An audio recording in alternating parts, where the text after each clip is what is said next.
মুহাম্মাদুর রাসূলুল্লাহ সাল্লাল্লাহু আলাইহি ওয়াসাল্লাম জন্মের আগেই বাবা মারা যায়। আল্লাহর নবী জন্মগ্রহণ করলেন। সমস্ত উলামারা দুই ব্যাপারে একমত। এক নাম্বার, কাবা শরীফের উপর হাতি বাহিনী যেই বছর হামলা চালায়।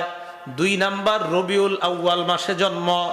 দুইটা ব্যাপারে সারা দুনিয়ার উলামায়ে কেরাম প্রায় একমত।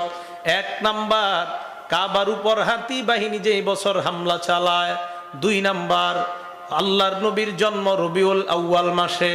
আল্লামা ইবনে কাসির নবীর জন্মের ব্যাপারে 7টা মত দেন। এক নাম্বার, রবিউল আউয়ালের 2 তারিখে জন্ম। 2 নাম্বার, রবিউল আউয়ালের 8 তারিখে। 3 নাম্বার, রবিউল আউয়ালের 10 তারিখে। 4 নাম্বার, রবিউল আউয়ালের 12 তারিখে। 5 নাম্বার, রবিউল আউয়ালের 17 তারিখ। 6 নাম্বার, রবিউল আউয়ালের 8 দিন বাকি থাকতে নবীর জন্ম। 7 নাম্বার